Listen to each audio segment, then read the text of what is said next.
Well, hey everyone, my name is Marcus Walter, and I wanted to share a presentation I put together titled So You Are Ready to Leave TV Weather. Now, if you've been in the broadcast meteorologist group, you know that regularly people are always inquiring about how to transition out of TV weather. And while I still work in TV weather, I wanted to share some ideas about how you could possibly go about this, things to think about, skills to think about, and more or less things to think about as you think about this transition. So as we talk about thinking about leaving TV weather, there are a number of reasons why someone would want to leave TV weather.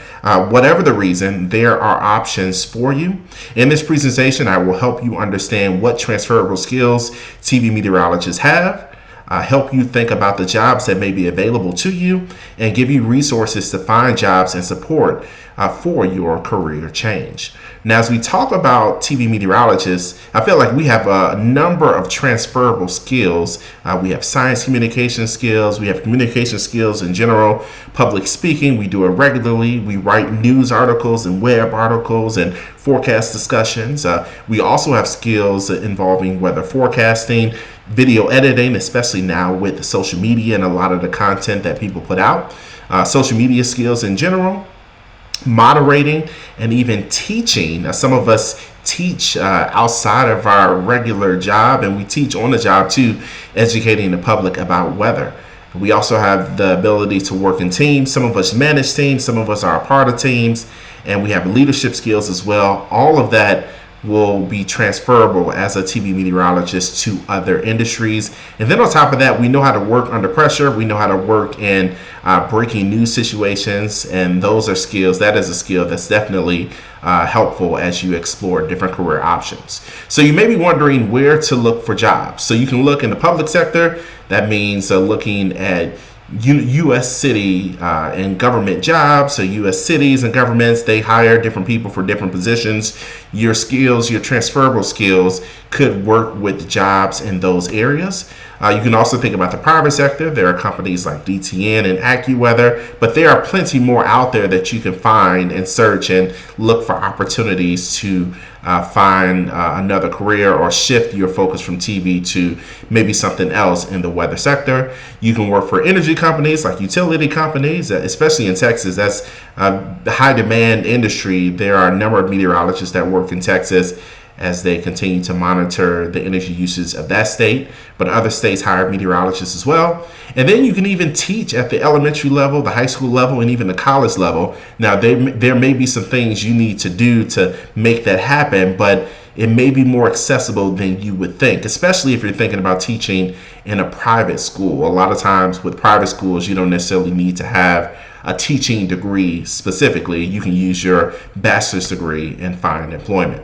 So jobs available to you with the weather degree. I mentioned government jobs. We can think about the usual: National Weather Service, NOAA. USAjobs.com is a great resource to find government jobs. You can also look at government contractors. There are a number of contractors that work in the DC area in particular that work with NOAA, and there may be opportunities for you to use your weather degree or those transferable skills with those industries and those companies as well.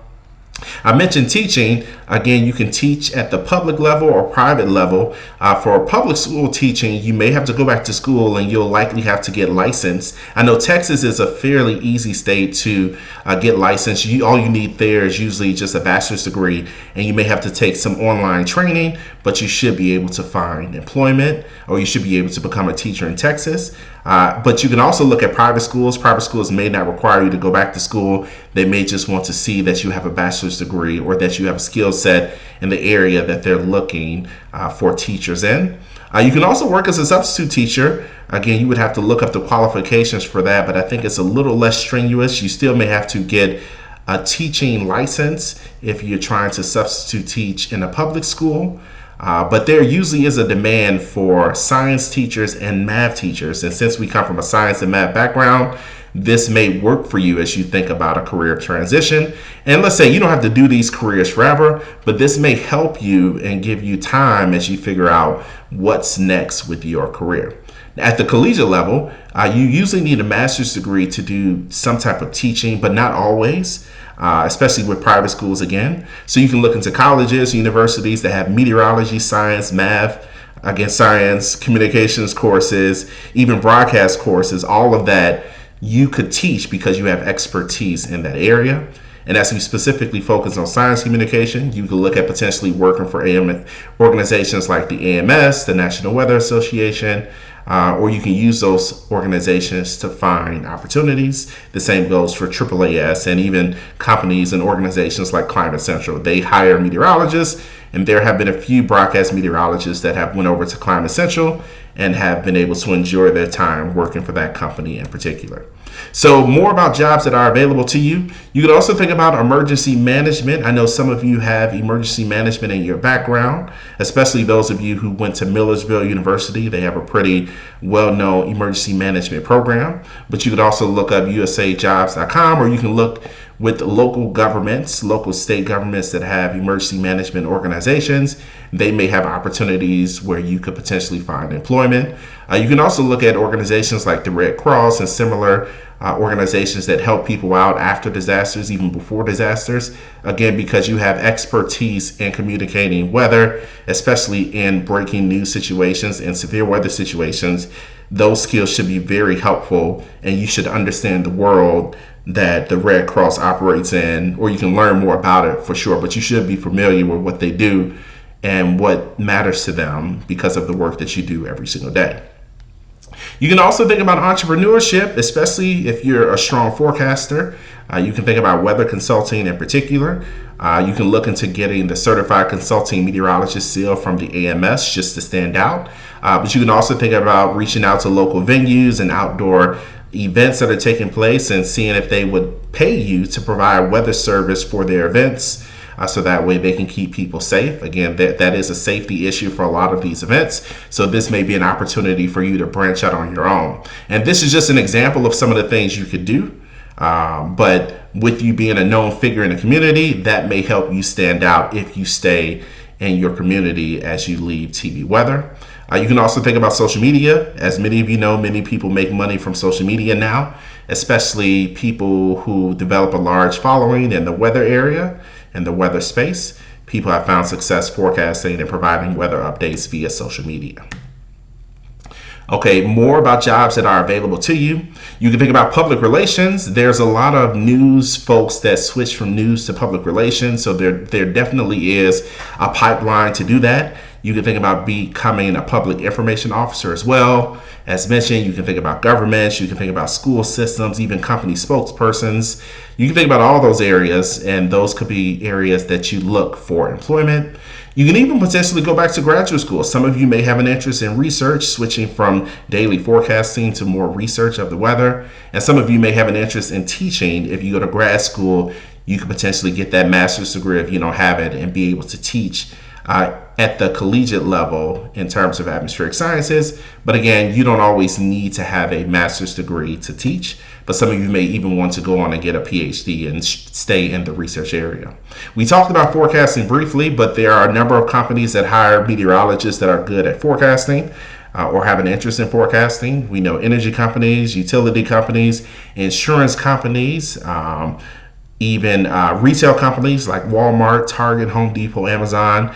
There's at least a few meteorologists that work for Walmart in particular that help them with logistics and shipping and things like that. So there are opportunities out there for you. These companies may not list the position as meteorologists, but the job title and the job description in particular lets you know that your skills are valuable. You can think about aviation as well. FedEx, for instance, they hire meteorologists. The weather company hires meteorologists as well for their aviation forecasting as examples, but there are a number of companies out there. And you can even think about finance companies. A lot of finance companies hire meteorologists who have a background in statistics, who know how to forecast, who know how to use programming languages to help them figure out different algorithms to help them make money from the weather. So there are opportunities out there for you. You just may have to start reaching out and looking for ways to get into these industries. So there are resources available to you. You can think about the professional organizations. We have the American Meteorological Society. We have the National Weather Association. These organizations have contacts and resources available to assist you with a career transition, especially if you're thinking about staying in the weather space, but maybe switching out of broadcasting and into something else in the weather space. And I also encourage you, if you have the resources, or if you feel like the investment is worth it, attending conferences to network and find out about opportunities that way as well. Doing all of that definitely can help you out. And if you have time, let's say you have a year and a half to go, you can easily fit a lot of this in as you think about how you want to transition from TV weather to something else. You can even think about state workforce centers. Every state should have one, and they can help you evaluate your skills, find out about opportunities, either temporarily or long term. So just another resource to reach out. Even if you wanted to hire a career coach too, I think that will be valuable. They can help you figure out what skills you have, what skills you might need to gain in order to find the type of employment that you're looking for. So final thoughts. Again, plan your exit for sure. I feel like don't do it at the spur of the moment unless you just need to get out of a toxic situation, but give yourself time to plan, to think about when and how you want to exit TV weather. If you want to break a contract, for instance, you may have to pay to do so. So be mindful of that. Speak with others who have made a career transition out of TV weather. There are a number of people here in the Broadcast Meteorologist group that have done just that. And so you can even think about if you're not in the rush to leave TV weather right away, you can think about shifting into part-time at your station if that's available to give you more time to make that career transition. And then you can even think about switching departments, for instance. If you switch to the sales department, for instance, that can give you valuable sales skills and other transferable skills that can make you valuable for other industries. But I do want you to know, you are not alone. Given the current state of media, I think we've all thought about what we might do if TV wasn't an option for us, or if you're over the extra work and extra streaming, extra social media, just extra everything, extra shifts, not hiring folks. If you're over all of that, again, you're not alone. A lot of people feel like that.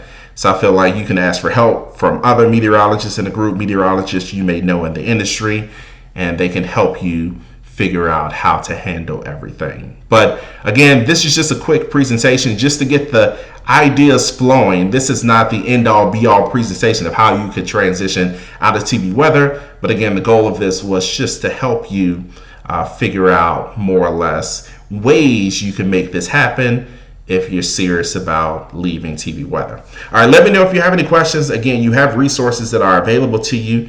Even if you're not members of the AMS or NWA, you still should be able to access their resources or find people who can help you more or less navigate this next step in your life. But again, thanks for watching, and I hope you have a great day.